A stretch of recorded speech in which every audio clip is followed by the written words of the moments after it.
Ternyata untuk bisa bahagia, kita harus mampu menghancurkan egoisme. Jadilah manusia biasa saja. Ini lebih membahagiakan. Kalau mau melakukan kebaikan, lakukan saja. Tidak usah dengan memberi label atribut yang memberatkanmu sendiri.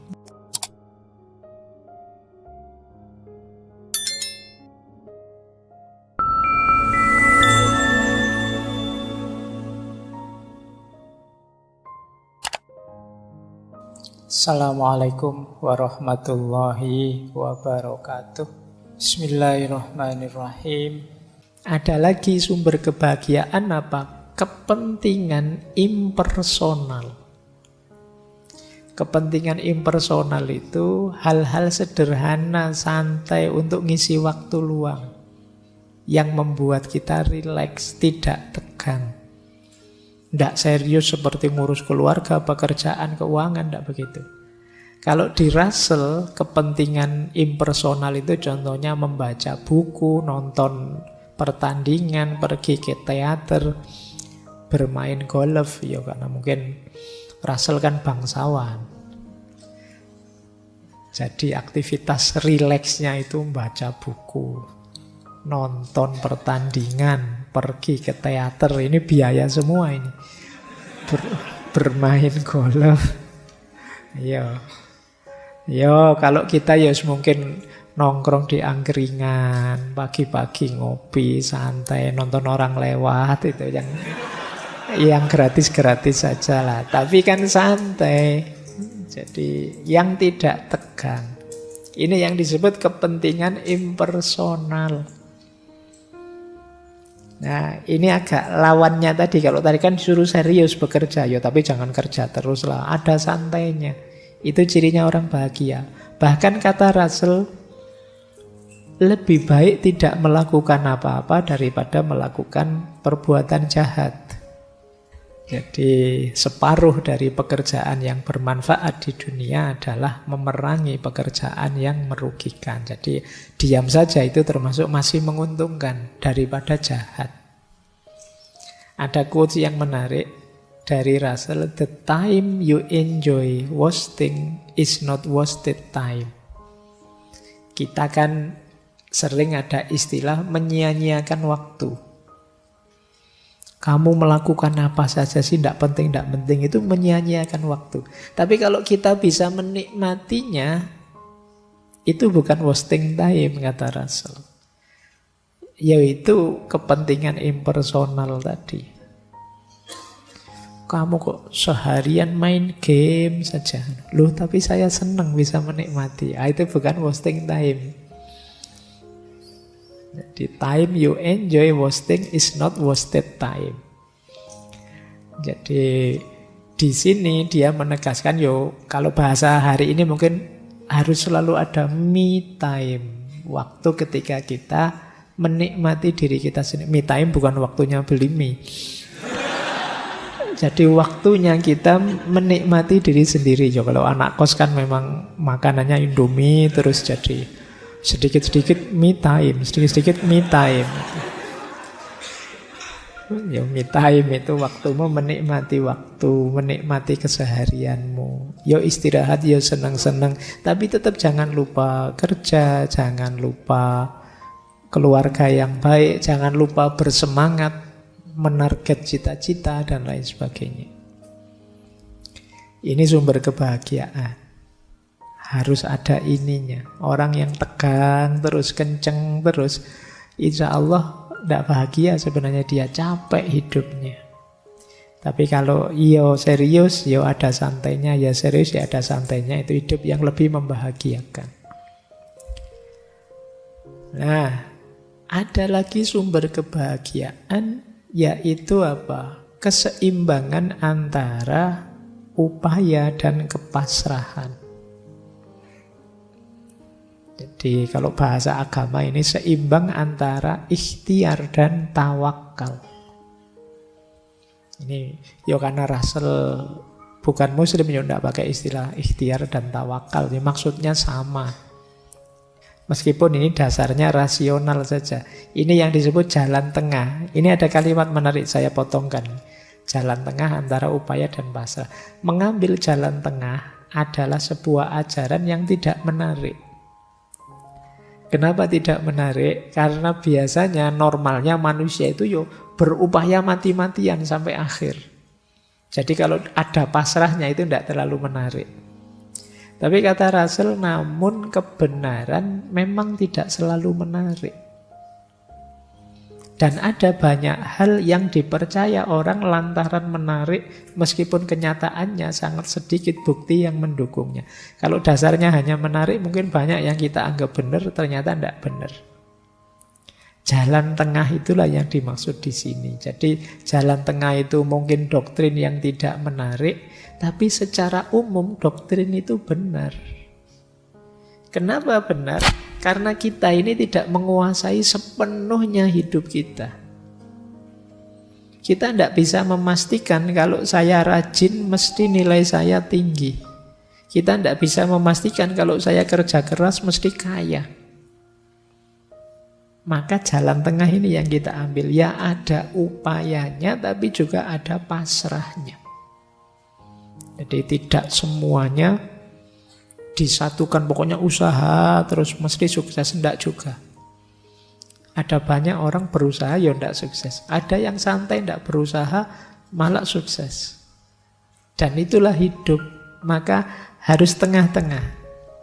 Ya ada upayanya, ya ada pasrahnya. Ini penting, kalian harus ngerti kapan momen untuk pasrah, kapan momen untuk upaya. Jangan waktunya upaya kamu pasrah, waktunya pasrah kamu berupaya. Saatnya menyerah kamu berjuang. Kemarin saatnya berjuang kamu santai, menyerah. Waktunya nembak kamu diam saja. Ditembak orang mau kawin baru kamu heboh. Ya sudah telat. Jadi kamu harus tahu batasnya upaya dan pasrah.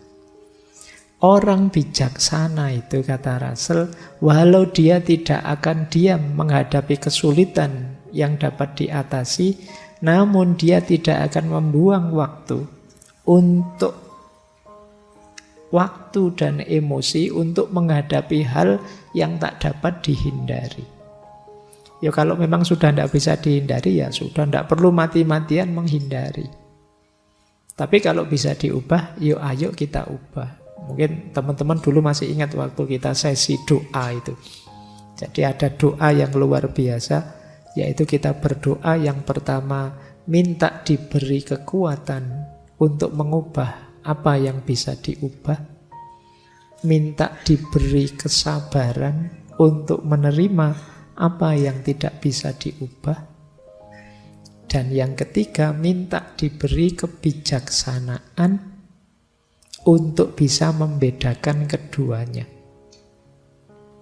Jadi bijaksana itu kamu ngerti, ini bisa diubah, maka saya harus berupaya. Oh ini tidak bisa diubah, saya saatnya pasrah saja.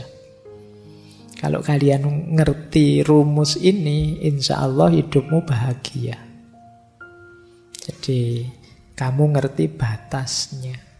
Sekarang kita rangkum ya dari narasi-narasi di buku tadi. Bagaimana sih kemudian kita menaklukkan kebahagiaan itu?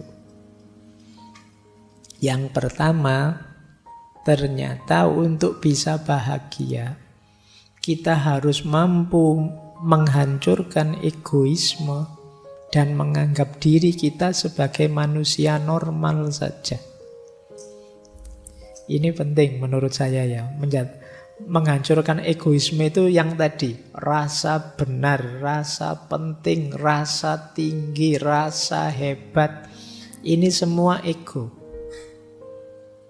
Lebih kondusif kita merasa sebagai manusia biasa saja. Jadilah manusia biasa saja. Ini lebih membahagiakan. Karena kalau kita mengidentifikasi diri kita dengan ego-ego besar tadi, jangan-jangan lelah hidup kita. Karena identifikasi sesuatu itu kan implikasinya kita harus begitu terus. Misalnya teman-teman mengidentifikasi, saya ini Pak, santri Pak, saya ini orang soleh loh Pak. Oh itu kan terus abot kan, kamu kapanpun harus acting sebagai orang soleh. Nanti dengar adzan, wah ke masjid ini. Terus nanti dengar, terus kamu dituntut begitu. Mending ndak usah woro-woro, ndak usah deklarasi, biasa saja. Yes, kalau mau ke masjid, ke masjid. Kalau mau melakukan kebaikan, lakukan saja. Tidak usah dengan memberi label atribut yang memberatkanmu sendiri. Jadi itu yang disebut kesadaran sebagai manusia biasa saja. Itu akan lebih membahagiakan. Yang kedua, berhentilah bersikap perfeksionis, menipu diri sendiri. Kalau iya, bilang iya. Kalau tidak, bilanglah tidak. Tidak usah perfeksionis. Orang tahu kok semua orang itu ada kurangnya, tidak ada manusia yang sempurna. Kadang-kadang salah sedikit, kadang-kadang khilaf sebentar, manusiawi. Tidak usah menipu diri, itu akan lebih memberatkan kita. Tidak usah terlalu banyak pakai topeng lagi, topeng kita sudah banyak dalam hidup ini. Biar tidak lelah. Yang membuat kita lelah itu kan karena kita menipu diri kita sendiri. Yang ketiga, untuk bisa bahagia, yuk berjuang, bekerja keras mencapai tujuan. Ya, kita harus berikhtiar, berusaha. Sambil tadi ya, ngerti batasnya kapan pasrah. Dan jangan dibiasakan menyalahkan keadaan, mencari kambing hitam. Biasa kok hidup itu ada sukses, ada gagal. Ada lulus, ada tidak lulus, biasa. Ya memang rumusnya hidup begitu. Ada senang, ada susah. Wajar itu sudah. Tidak usah cari kambing hitam, tidak usah menyalahkan keadaan. Nanti tambah berat. Wah ini gara-gara temanku ini. Tiap malam ngajak begadang saja. Tidak lulus mata kuliahku. Lalu kamu sendiri ya mau diajak begadang. Disalahke kancane. Jadi ya sudahlah, kalau sudah begitu ya efeknya memang begitu, karena kamu begadang tidak lulus, biasa saja. Iya sih Pak, berarti besok saya harus lebih baik lagi, kan begitu saja. Tanpa harus rasa bersalah berkepanjangan, merasa berdosa berkepanjangan. Cukup kamu sesali, kamu perbaiki ke depannya biar lebih bagus. Ini hidup yang lebih membahagiakan. Tidak terlalu bertele-tele, apalagi kamu terus menyangkal, denial, nyari-nyari alasan. Saya itu sebenarnya rajin loh Pak, saya tidak tahu saya kemasukan apa saya semester ini. Nggak usah pakai alasan macam-macam lah, ya sudahlah, diterima saja. Ya wajar kok orang itu kadang senang, kadang susah, kadang gagal, kadang sukses. Asal kita bisa menata diri sehingga terus progres tambah baik, itu sudah luar biasa. Yang keempat, ayo kita minimkan ketakutan-ketakutan, kecemasan-kecemasan yang tidak perlu. Mari kita sadari kadang-kadang kecemasan kita itu tidak beralasan, sia-sia saja. Cemas itu kan biasanya tentang yang akan terjadi ke depan. Yang akan terjadi ke depan kita tidak tahu. Biarlah jadi rahasia nanti. Yang penting sekarang kita berikhtiar semampu kita, sebaik yang kita bisa. Itu saja sudah. Jadi hilangkan khawatir ini, khawatir itu. Pak, saya besok kira-kira ada jodohnya enggak ya Pak?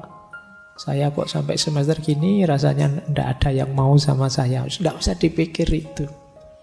Jodoh di tangan Tuhan sudah.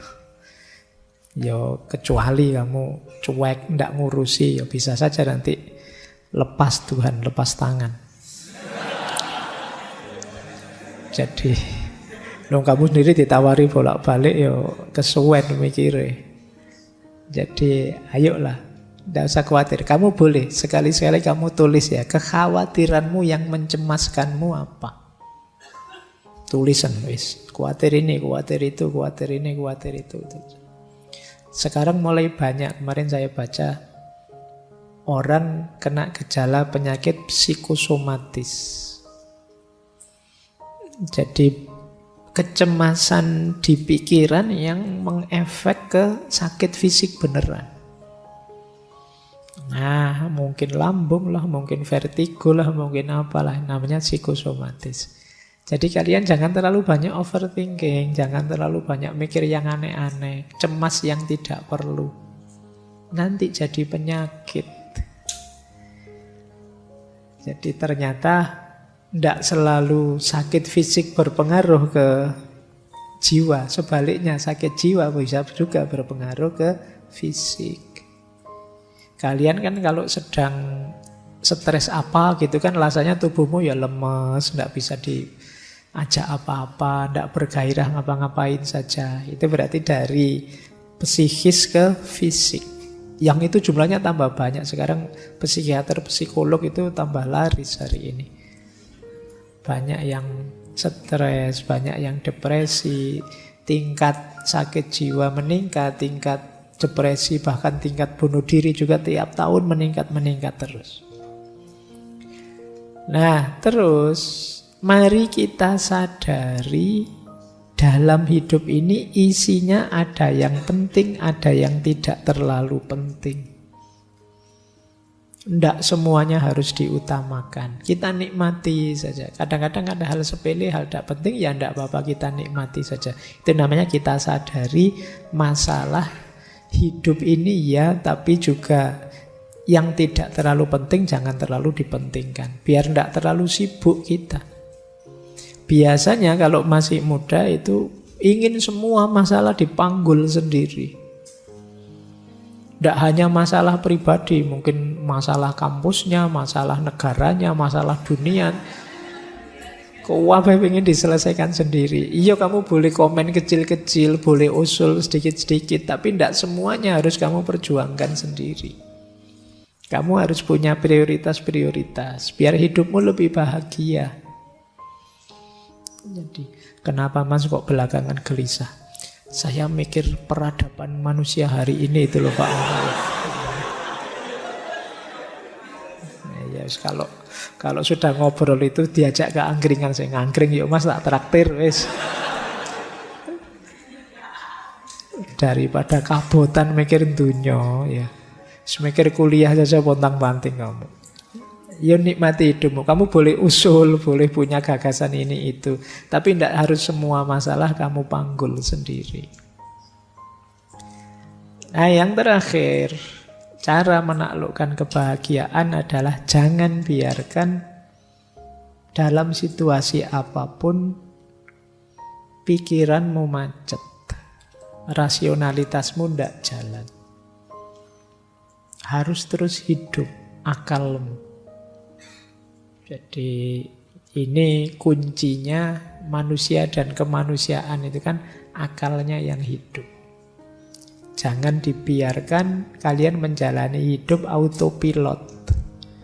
Nah, autopilot itu, loh tiba-tiba sudah seminggu ya. Kok cepet ya, sudah 1 bulan ya. Itu kemungkinan hidupmu autopilot. Jalan seperti biasanya. Yuk mulai agak diseriusi. Putusan demi putusan, langkah demi langkah. Biar tambah baik kualitas diri kita, dan biar kita tambah bahagia. Nah, ini kesimpulan-kesimpulan dari cara menaklukkan kebahagiaan dari bukunya Russell tadi. Normalnya yang dijelaskan tadi. Terakhir saya ingin masuk ke beberapa quotes dari buku itu yang menunjukkan ada sisi yang berbeda dalam gagasan tentang